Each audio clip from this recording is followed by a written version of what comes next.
Hi everyone, this is Cheryl from dragonflydesigns58.blogspot.com. I wanted to share this card with you a minute today. I intended to be able to present this card as a video, actually putting it together, but it ended up being way more than what I anticipated that it was going to, and there's just no way I would have done it in 10 minutes.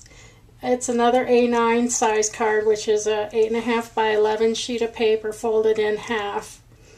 And I used my Sure Cuts A Lot software and svgcuts.com.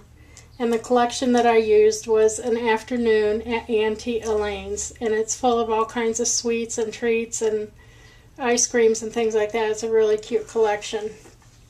And I wanted to do this Sunday, but I wanted it to be a little bit different. So I went through my papers and I found these pattern that kind of reminded me of chocolate, strawberry, and vanilla ice cream. And when I put them on top of each other, I really didn't like how it looked. So I went ahead and I cut a shadow feature for each of the scoops of ice cream in a pink, yellow, and a brown, just to kind of set those off a little bit nicer. The boat itself I cut several times out of several papers, and I ended up cutting bits and pieces off because I wanted to get this banana on an ivory piece of cardstock by itself. And then the bottom part of the ice cream boat I ran through my Cuttlebug folder using the Divine Swirls. Did a little bit of inking on everything to make it stand out just a little bit more too. And as you can see, hopefully on the video, I used a lot of dimensionals underneath to really give some depth to the front of the card. I took another piece of that pattern paper and I used a Martha Stewart punch, and I attached that to this sherbety pink colored cardstock. And all the cardstock that I use, by the way, is most generally American Crafts. I love how it cuts with the Cricut. I always have great success with it. It does not have a white core, so you don't have any edge of white that shows on any of your pieces, and I just love that paper, so that's what I use.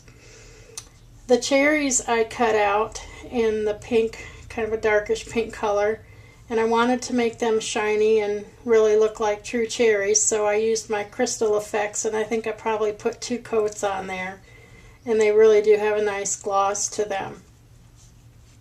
The Sentiment Summertime was a free SVG that svgcuts.com offered, and I downloaded that and cut it out, and I used some Martha Stewart glitter on the S, the E, and the word time. Just wanted to give some added sparkle to it. And then I picked 3 buttons in the colors that were on the front of the card, and I tied some embroidery floss, and I attached those with the mini glue dots. And I also used one here for the eye on time. And I tied a piece of ribbon. It's brown and it has some pink edging tied in with a color scheme. And then on the front of the inside of the card, I used another piece of the contrasting paper with the Martha Stewart punch, and I attached that to the inside just to give a little bit of color and some interest in there. Again, I would encourage you to go to svgcuts.com, look at their collection. This afternoon with Auntie Elaine is really very nice. There's lots of sweets and treats, perfect for birthdays, and if you're going to give goodies in a bag or whatever, you could make a really cute topper for it. Stop by my blog, dragonflydesigns58.blogspot.com.